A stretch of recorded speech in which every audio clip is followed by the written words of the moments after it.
Carta de Tiago, capítulo 4, versículo 1, Tiago 4.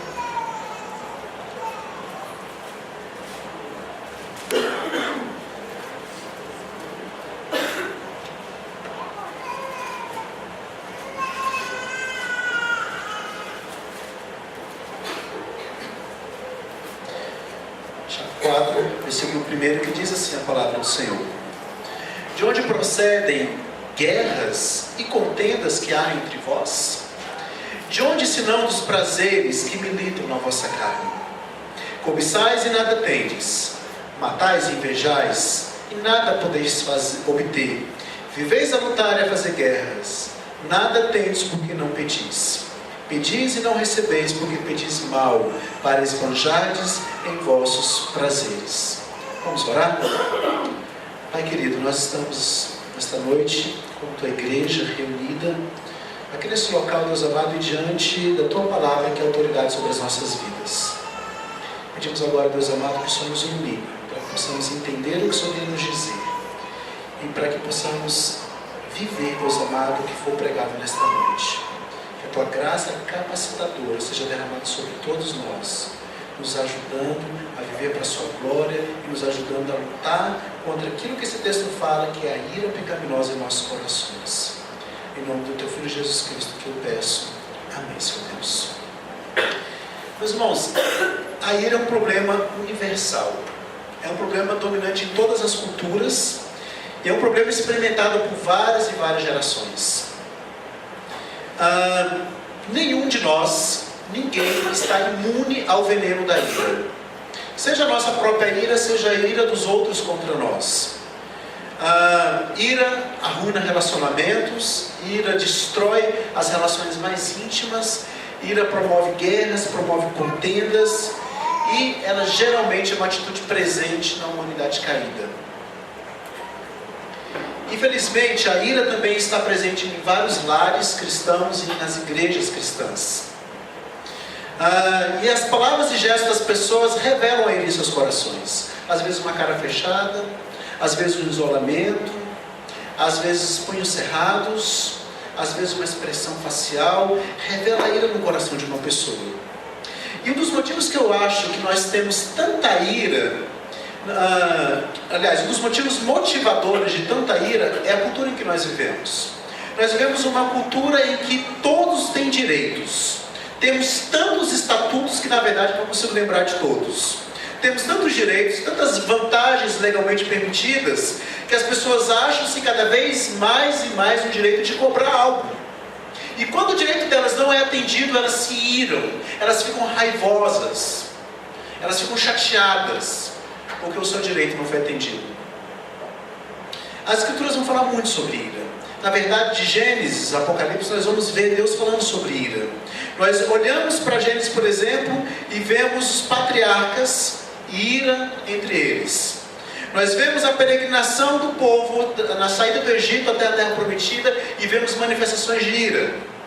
Nós vemos a dinâmica dos relacionamentos no livro de Juízes, Samuel, Reis e ira presente ali naqueles relacionamentos. Nós olhamos para os Salmos e vemos em vários momentos os salmistas expressando a ira dos seus corações e pedindo graça a Deus para lidar com ela. Nós escutamos os evangelhos, nós escutamos os profetas e vemos a ira presente, expressa nesses livros. Nós olhamos para o rei Herodes, por exemplo, que se levanta com grande ira, com grande fúria contra crianças recém-nascidas, porque ele não queria que aquele que ele achava que seria o seu sucessor pudesse viver. Nós olhamos para Jesus no seu debate, no seu embate com os líderes religiosos da época e vemos a ira santa em Jesus Cristo e vemos a ira pecaminosa nos fariseus da época. Nós olhamos para Paulo e vemos Paulo aconselhando as igrejas a respeito da ira. Nós olhamos para a carta de Pedro, a carta de Tiago, que é a que nós acabamos de ler, e vemos as humildes repreensões desses homens com relação à ira. Ou seja, todas as escrituras falam sobre ira. É um tema presente na Bíblia. É um tema que Deus se preocupa. E eu fico preocupado por que nós nos acostumamos com a ira e achamos que ela é normal. Tem pessoas que são caracterizadas por serem iracundas. E todos têm que se adaptar a essa pessoa. Porque é normal ser iracundo. Qual o problema? É personalidade. Né? Mas colérico. As Escrituras não vão dizer para a gente que a nossa personalidade também não é mudada pelo Evangelho? Por que algo que a Bíblia fala tão assintosamente, com tanta clareza, com tanta firmeza, e por tantas vezes como ira, como um pecado, tem sido permitido entre nós e aceito como se fosse algo normal? As Escrituras vão nos trazer respostas para a ira. Elas vão nos trazer esperança para pessoas que lutam contra esse pecado em seus corações. E vão nos fornecer aquilo que é necessário para vencer a ira. Mas em primeiro lugar, é importante que nós tenhamos um entendimento claro do que é ira. E tem uma definição do Robert Jones que eu acho uma das melhores que eu já li sobre ira. Ele fala o seguinte: a ira é uma resposta ativa, integral, de juízo moral negativo contra o mal por nós percebido. Eu vou explicar melhor essa definição. Primeiro, a ira é uma resposta ativa. A ira é uma reação. A ira não é uma força. A ira não é um fluido. A ira não é um sentimento. Ela envolve sentimento. Mas ela é uma resposta a algo que nós percebemos. A Bíblia não retrata pessoas que praticam a ira, não pessoas que têm ira. Mas infelizmente a nossa cultura vai dizer que a ira é um fluido. É uma força que sai de dentro da gente. Por exemplo, uma vez a Super Nani, trabalhando com uma mãe com ira, porque o marido a havia abandonado com seus filhos, ela fez uma terapia para ajudar essa mulher a lidar com a ira. O que ela fez? Ela levou essa mulher para um ferro velho, pegou um carro que estava em condições razoáveis, ainda tinha vidro, tinha lataria inteira, deu um taco de beisebol para essa mulher e falou o seguinte: extravasa sua ira. Extravasa sua ira nesse carro. Toda a ira que você tem contra o seu marido, contra tudo que foi feito contra você, extravasa nesse carro. E quebra esse carro todinho. E ela foi quebrando vidro, ela foi quebrando farol, ela foi amassando a lataria, e foi batendo, e foi batendo, e foi batendo, e foi batendo, e foi batendo. Ao final, cada vez que ela batia no carro, ela falava o nome de alguém contra quem ela tinha ira. Ou uma situação. Ao final, a Super Nani virou para ela e falou assim: você está bem? Você está melhor? Estou bem mais aliviada. Com certeza ela ficou mais aliviada, porque ela ficou cansada. Agora, qual é o princípio que está por trás desse tipo de terapia? Que a ira é um fluido. Que a ira é uma força que está dentro de mim e que precisa ser colocada para fora. Se ela for colocada para fora da maneira certa, não tem problema. Mas não é isso que a Bíblia vai dizer. A Bíblia vai dizer que a ira é uma reação ao mal percebido. Eu reajo, eu tenho uma atitude, não é simplesmente uma força. Ela envolve todo o nosso ser, a pessoa integral. Ela envolve as nossas emoções, eu sinto algo. Ela envolve meus pensamentos, eu estou pensando alguma coisa. Ela envolve as minhas atitudes, as minhas escolhas. Mas ela também revela a minha crença. Ela revela as minhas motivações. Ela revela as minhas percepções e os meus desejos. Ela envolve todo o meu ser, tudo que está aqui dentro desse ser. A ira envolve. Então ela não é só algo emocional. Ela envolve todo o nosso ser e ela é expressada com todo o nosso ser. Mas ela é uma resposta contra algo que eu percebi. Então a ira reage a uma provocação. A ira responde a pessoas e a eventos cotidianos. Eu percebo alguma coisa e eu tenho uma reação àquilo que eu percebi. Ela envolve juízo moral. Por quê? Na ira, eu decreto que alguma coisa foi errada. Eu faço um juízo moral. Eu percebo um fato, eu percebo uma pessoa e imediatamente eu declaro: isso é certo ou errado? E ao declarar geralmente que é errado, eu declaro também uma pena. E uma pena pode ser uma cara fechada, uma pena pode ser uma maledicência, uma pena pode ser me isolar, uma pena pode ser xingar, falar mal da pessoa, uma pena pode ser agredir a pessoa. Ou seja, eu decreto que alguma coisa foi considerada errada, má, e eu então decreto uma pena contra aquilo, ou contra aquela pessoa.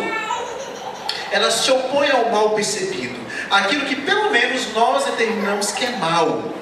Ela determina que os ofensores devem ser punidos por mim ou por alguém mais.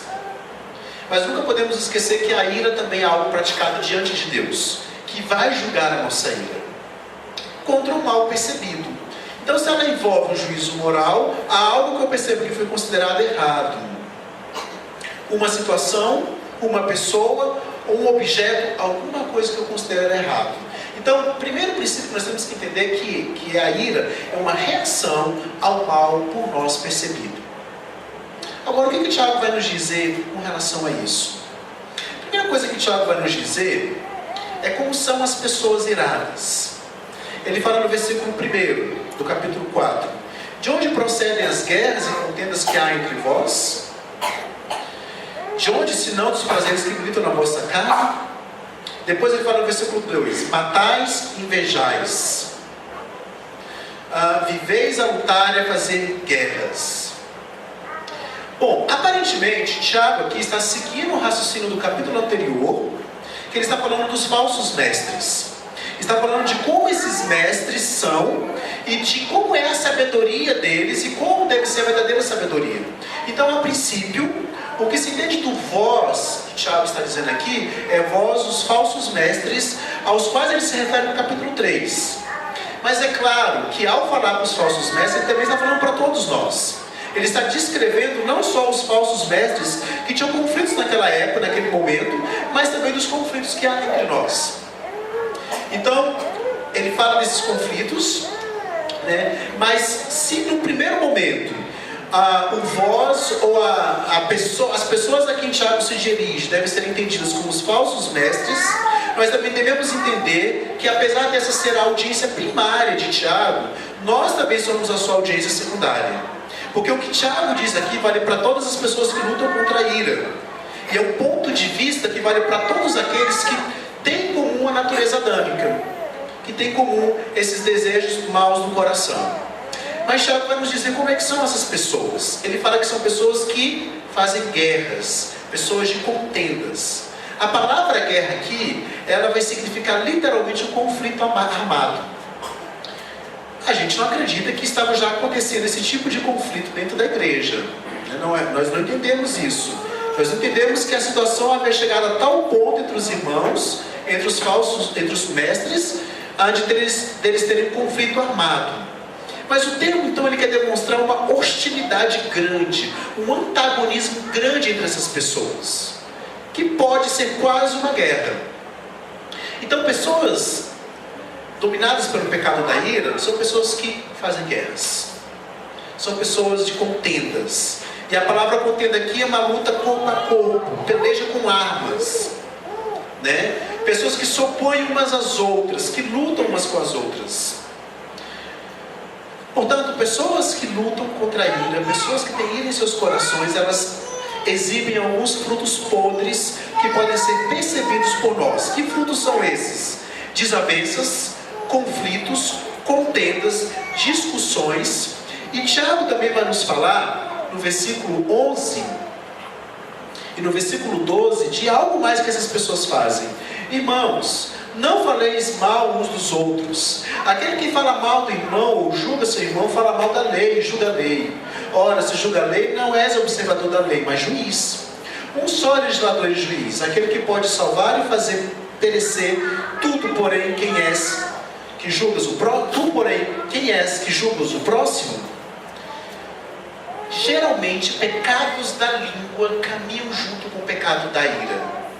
Pessoas iracundas têm a tendência a serem maledicentes, a usar palavras torpes, a falar palavras que magoam o outro, seja numa discussão ou seja falando por trás da pessoa, fazendo fofoca da pessoa. São pessoas que geralmente têm luta contra o pecado, os pecados também da língua. E são pessoas que fazem muitos julgamentos. Por quê? Porque o iracundo, ele é cheio de leis próprias. Por que ele se ira tanto? Porque há um conjunto de leis dentro de si próprio, e ele define as pessoas pelas leis que ele tem em si. Quando alguém quebra uma lei que ele estabeleceu em seu próprio coração, logo ele se ira. Portanto, o grande problema de pessoas iracundas é exatamente esse. O conjunto de leis que elas têm, que não é a lei de Deus, é sua lei própria, e quando alguém quebra uma das suas leis, ela se ira. Então são pessoas que têm um grande conjunto de leis em seu próprio coração e que julgam outros a partir das suas próprias leis. São pessoas iracundas que têm essas características. Então elas geralmente são maledicentes, falam mal daqueles que a magoaram, daqueles que as feriram, O que vai contrariar Mateus 18,15, que fala que quando um irmão tiver algo contra outro, tiver acontecido alguma desavença entre irmãos, deve procurar o irmão e conversar com ele, e então resolver a desavença. Efésios 4,31 também vai falar da ira, e vai nos falar dos pecados que caminham junto com a ira, como a cólera e a gritaria. Sendo assim, pecados da língua geralmente andam junto com o pecado da ira. Eu costumo dizer que são penduricalhos do pecado da ira. Eles enfeitam o pecado. O pecado da ira é o centro dos pecados, e esses demais pecados giram em torno. Eles caminham junto com o pecado da ira. Então, como a ira envolve um juízo moral contra alguém, contra algo que aconteceu, pessoas iracundas são cheias de leis próprias e julgam as coisas a partir das suas próprias leis. Quando uma de suas leis é quebrada, elas decretam um juízo, decretam uma pena para aquela pessoa que quebrou uma de suas leis. São geralmente vingativas, são geralmente cheias de justiça própria. Assim são pessoas iracundas. Mas Tiago também vai nos falar qual que é a causa da ira e que desejos vão provocar a ira. Então, versículo 1, ele faz uma pergunta, mas ele responde com uma sentença em formato de pergunta, mas que é uma resposta. De onde, senão dos prazeres que militam na vossa carne? Versículo 2, cobiçais e nada tendes. Versículo 3, pedis e não recebeis, porque pedis mal, para esbanjardes em vossos em vossos prazeres. Então Tiago não vai dizer apenas como as pessoas iracundas são. Ele vai dizer qual é a causa da ira. E Tiago não é behaviorista e nem é moralista aqui. Ele está preocupado com algo além da conduta, algo além do comportamento. Tiago está preocupado com as motivações do coração. Eu quero dizer uma coisa para você: se isso é um pecado contra o qual você luta, não adianta apenas fazer mudança comportamental. Você precisa saber as motivações do coração que estão por trás do seu comportamento. Caso contrário, você vai conseguir melhorar por um tempo e depois volta tudo de novo. Porque nós não somos behavioristas cristãos que trabalham apenas a nível de comportamento e está tudo bem. Nós somos homens e mulheres que entendem que Deus regenera os nossos corações e que a mudança é muito mais profunda do que apenas no comportamento. Então Tiago não vai usar a psicologia para entender as motivações humanas. Tiago não vai culpar as circunstâncias e nem o diabo pelo pecado da ira. E Tiago, então, ele continua a repreender, no primeiro momento, os mestres, e no segundo momento, todos aqueles que lutam contra a ira, pelos conflitos que há entre eles. Então, o que se passa no íntimo de pessoas que lutam contra a ira? O texto fala que elas cobiçam coisas, elas querem coisas, elas desejam coisas, e quando não têm, elas decretam o julgamento em cima. Quando elas não conseguem o que tanto desejam, quando aquilo não está à sua mão, elas se iram. Essa é a verdadeira causa da ira. Não é o trânsito difícil que causa a sua ira. Não é a pessoa difícil com quem você trabalha que causa a sua ira. Não é um cônjuge complicado que causa a sua ira. Não é o pecado de alguém contra você que causa a sua ira. Isso tudo são fatores influenciadores, mas jamais são fatores que têm o poder de nos fazer irar. O que nos faz irar são as cobiças do nosso coração. O que nos faz irar são os desejos do nosso coração sobre algo que nós desejamos intensamente, sobre algo que nós temos uma profunda paixão para obter, e quando nós não conseguimos, nós nos iramos. Esse termo aqui ele é usado, na maioria das vezes, no Novo Testamento, para designar desejos impuros e ilegais. E é desse desejo que Tiago está falando. Nós queremos algo e não conseguimos esse algo, e então nos iramos. Então, a cobiça dos nossos corações é a causa da ira. Tiago, então, ele vai nos mostrar alguns pontos com relação a essa cobiça do coração. Primeiro ele vai dizer, deixar claro para a gente, que a ira surge de desejos e prazeres entrincheirados dentro do nosso coração, que guerreiam dentro de nós. O verbo aqui nos dá uma imagem de uma milícia lutando, de soldados no campo de batalha, lutando contra aqueles desejos, contra aquilo. tropas entrincheiradas, estabelecidas e posicionadas para uma luta, e que não cedem a essa luta com facilidade. Então, quando os nossos desejos dominantes do nosso coração não são atendidos, nós nos iramos. Versículo 14 e 15 de Tiago, capítulo 1, vai dizer assim para a gente: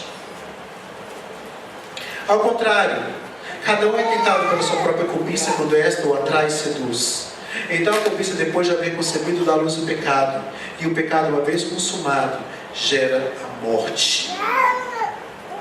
É essa cobiça do coração que provoca a ira. E quando a ira é manifestada, brota no coração, e surge em nós, é o pecado que pode gerar a morte, que gera a morte. Então, a cobiça por algo que nós não temos e que desejamos intensamente é que provoca a ira. Ela procede então de motivações egoístas, de prazeres pessoais, de um coração que quer agradar a si próprio mais do que agradar a Deus. A busca pelo seu próprio reino, a busca pelos seus próprios desejos, pelas suas próprias vontades, não a vontade de Deus, é que na maioria das vezes provoca a nossa ira. E ele ainda fala: olha, vocês não estão orando para fazer a vontade de Deus, mas vocês estão orando para que Deus faça a vontade de vocês. Vocês estão orando para esbanjar os vossos próprios prazeres. Agora, como nós podemos determinar que o desejo, como nós podemos saber que o desejo é pecaminoso? Há vários bons desejos no nosso coração. O que vai nos ajudar a perceber quando um bom desejo vira um mau desejo é o pecado. Por exemplo, é um bom desejo você querer que o seu esposo seja um esposo crente, temente a Deus, que lê as Escrituras, que estude as Escrituras, que faça culto doméstico. Sim, é um excelente desejo. Deus se agrada disso.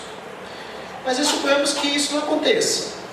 Você ora, você busca no seu papel de esposa ajudar o seu marido a ser assim, mas não acontece. Pelo menos não acontece no seu tempo. Se a sua reação foi uma reação iracunda, um bom desejo já virou um mau desejo. Se você está com raiva do seu esposo, se você começa a ofender, tratá-lo mal, se você começa a se isolar dele, você começa a permitir que aquela ira do coração, por o fato de ele não ser aquilo que você tanto deseja que ele seja, que é bom desejar aquilo, mas que não acontece, você se ira por isso, um bom desejo virá um mau desejo. Ou então, se para obter isso, você peca, então você começa a manipular o seu marido, você começa a armar estratégias, e de uma forma manipulativa você começa a fazer que ele faça aquilo que você deseja. Você pecou para obter o que quer. Um bom desejo virou um mau desejo. Nós somos cheios de bons desejos do coração, mas que viram maus desejos se nós não tomarmos cuidado. Então, Tiago ele vai nos incentivar a pedir a Deus aquilo que desejamos. Mas pedir a Deus o que desejamos não é garantia da resposta divina. E o motivo que Tiago diz para que Deus não responda aos nossos pedidos é porque nós pedimos para esbanjarmos os nossos próprios prazeres. Ou seja, a motivação por trás do pedido é má.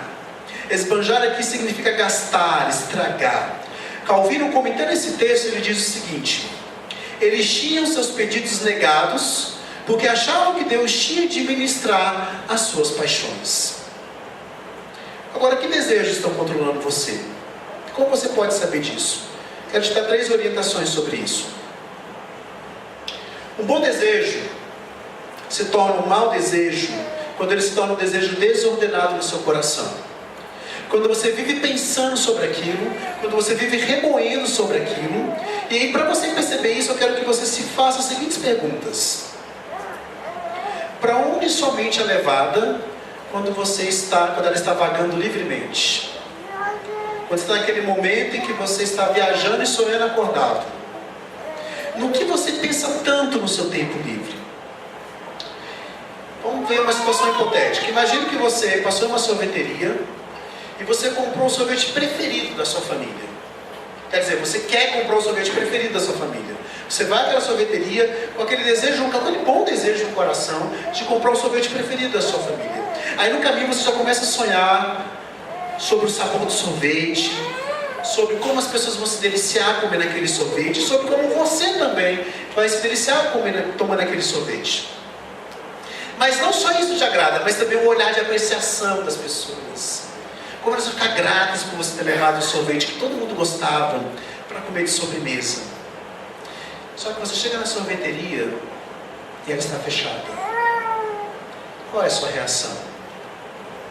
Se você se irá, aquele bom desejo do seu coração virou um mau desejo. Porque o que fez a sorveteria estar fechada? Deus. Todas as coisas estão no controle de Deus. Se todas estão no controle de Deus, a sorveteria fechada está no controle de Deus. Era propósito dele que vocês não tomassem sorvete de sobremesa. Se você se ira contra essa situação, você está se irando contra o próprio Deus. Faça uma autoanálise. Você tinha uma lei dentro de você. Qual era a sua lei pessoal? A sorveteria tem que estar aberta. A sua lei pessoal foi quebrada. Qual é a sua reação? Você se ira? E ao se irar, você esbraveja porque a sorveteria está fechada e fica com raiva, e fica chateado, e fica frustrado? O que aconteceu? Você tinha uma lei pessoal, a sua lei pessoal foi quebrada, e você decretou que ela foi quebrada e você estabeleceu uma pena. É isso que pessoas iradas fazem o tempo todo. Mas um bom desejo também pode virar um mau desejo. Primeiro, quando ele é desordenado em nosso coração, né? Segundo, quando para obtê-lo nós pecamos. Quando nós manipulamos pessoas para obter os resultados que desejamos.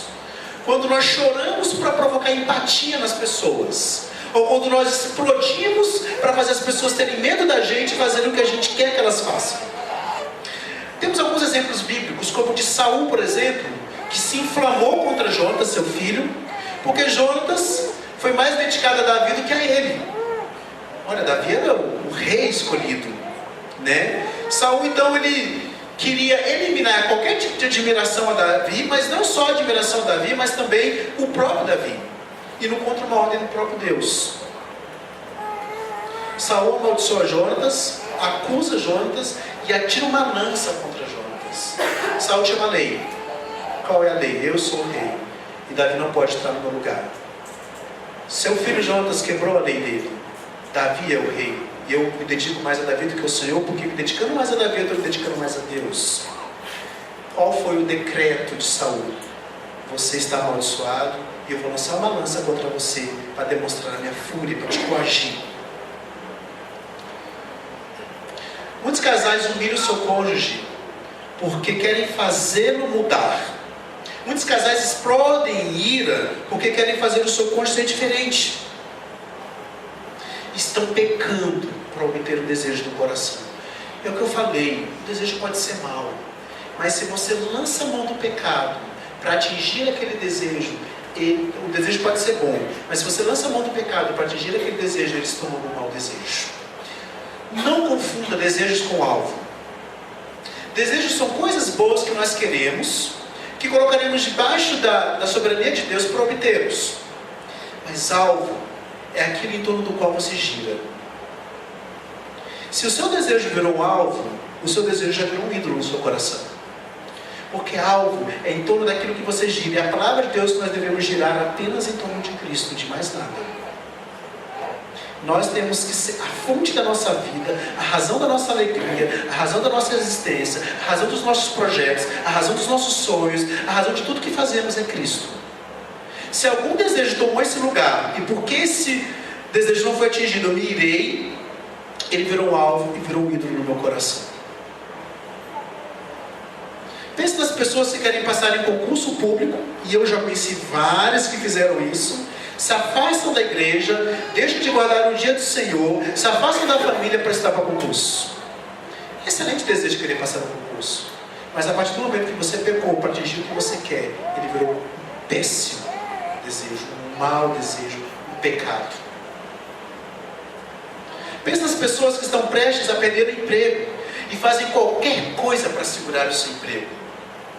Elas têm um desejo desordenado pelo seu emprego e são alvos fáceis de tentações e da desonestidade, da mentira para poder segurar o seu próprio emprego.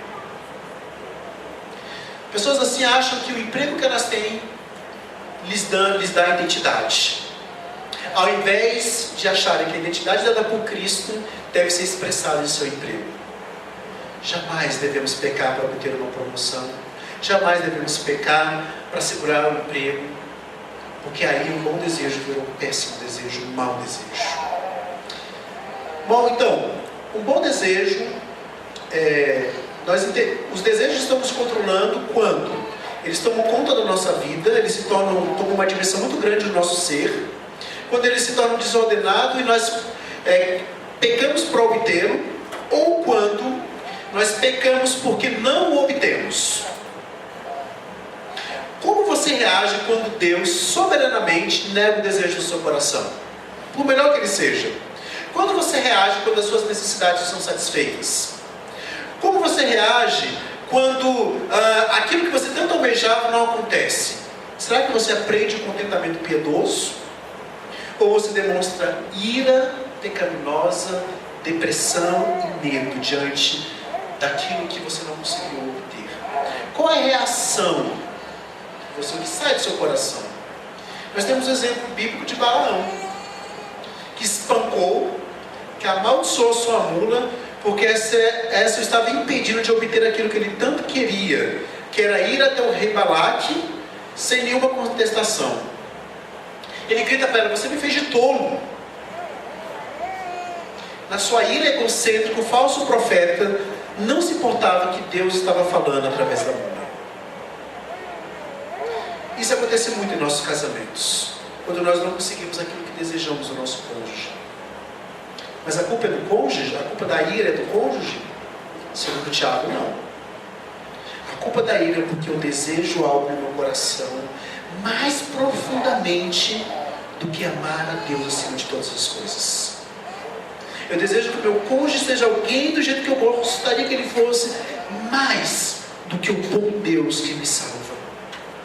Eu desejo que o emprego que eu tenho seja um emprego dos meus sonhos, mais do que amar o bom Deus.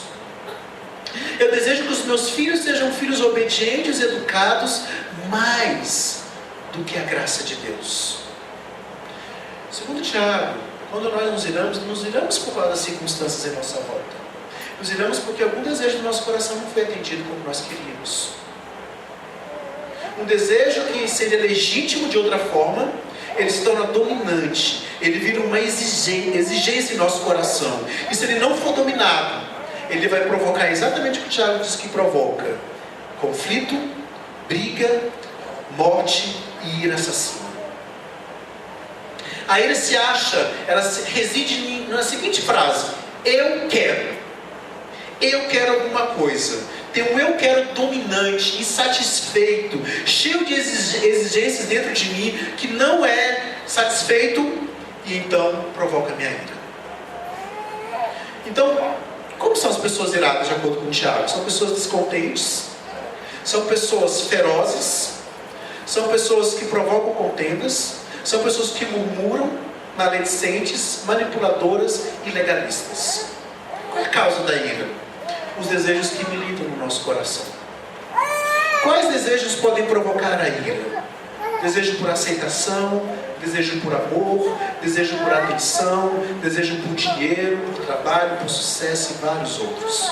O interessante é que quando o Tiago faz o contraponto, no capítulo 3, ele vai dizer o seguinte: como é que é a verdadeira sabedoria? Versículo 13.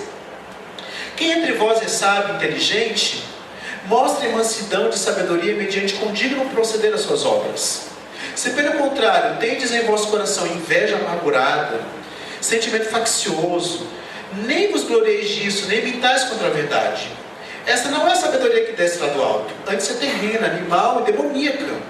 Pois onde há inveja e sentimento faccioso, aí há confusão e toda espécie de coisas ruins. A sabedoria, porém, lá do alto, é primeiramente pura, depois pacífica, indulgente, tratável, plena de misericórdia e de bons frutos, imparcial, sem fingimento.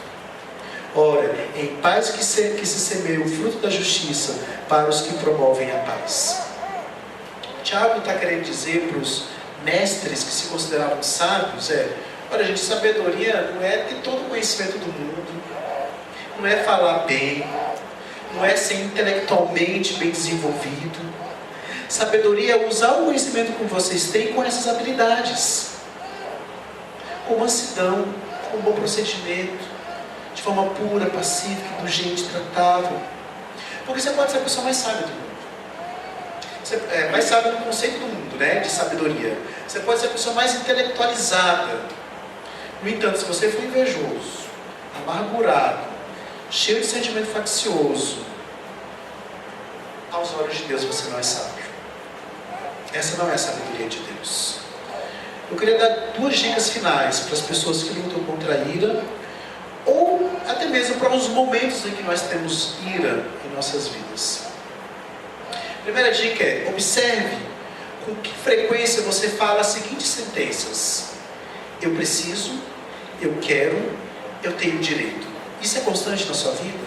Isso é diário? Qual é a frequência disso dentro de você? Entenda que essas sentenças revelam desejos do seu coração, que quando não satisfeitos, vão provocar ira, vão provocar irritação e frustração. E olha só, frustração é ira branda, frustração é ira. Quando eu falo assim, estou frustrado, eu quero dizer, eu estou irado. É uma ira mais mansa, menos expressada, mas é ira. Algo que eu desejava não aconteceu, e então fiquei frustrado. Essas frases, entender essas frases dentro de você, vão te treinar para entender o próprio coração. Para entender você se entender como uma pessoa legalista, cheia de regras, e que quer adaptar tudo à sua volta às suas próprias regras. Preste atenção, segunda dica. Preste atenção, em especial, aquelas ocorrências que você considera como desapontamento, que você vai chamar de desapontamento, né? Embora em muitos momentos essas situações possam ser experiências piedosas para nós cristãos no mundo caído, elas também podem revelar desejos desordenados em nosso coração, que provocam a ira. Então é isso que Tiago quer nos falar sobre as causas da ira, pessoas iradas e os desejos que provocam a ira. São reflexões que nós temos que fazer, meus irmãos, todos os dias de nossas vidas. Porque a ira é um dos pecados contra os quais nós mais lutamos, mais comuns, e infelizmente a igreja caiu na armadilha da cultura, ao achar que se irar quando o mal é feito contra mim é normal. Não tem problema nenhum, porque afinal de contas eu tenho o direito de me irar. Isso não é Bíblia, isso não é Evangelho, isso é cultura secularizada. As Escrituras vão dizer que a ira é má, e que nenhuma pessoa, nenhuma circunstância tem esse poder de me fazer irar. Mas eu me iro porque é um desejo mal no meu coração, ou um bom desejo que virou mal no meu coração, e que quando não atendido, então, provoca uma reação de ira. Que Deus nos abençoe e nos dê graça para viver para a sua glória. Amém? Vamos fazer mais uma oração. Meu Pai querido, eu quero colocar todos nós diante do Senhor. Nós hoje falamos sobre a ira, ouvimos sobre a ira. Um pecado, Deus, é tão comum no nosso meio. Muitas vezes não damos importância a ele, Deus. Ajuda-nos a entender que esse pecado revela desejos maus em nossos corações. Desejos que tomaram proporção muito grande em nossas vidas. E que não te glorifica, Deus amado, nos irarmos quando esses desejos não são atendidos. Ajuda-nos a entender que quando eles não são atendidos é porque o Senhor sim o quis. Ajuda-nos a entender, Deus amado, que os meios que temos para fazê-los serem atendidos são os meios que a tua palavra estabelece, não os meios que o mundo estabelece. Ajuda-nos a sermos pacificadores ao invés de iracundos. Que o Senhor abençoe a todos nós esta noite e que a tua graça capacitadora possa nos abençoar no sentido de vencermos a ira presente em nossos corações. Em nome do Senhor Jesus Cristo.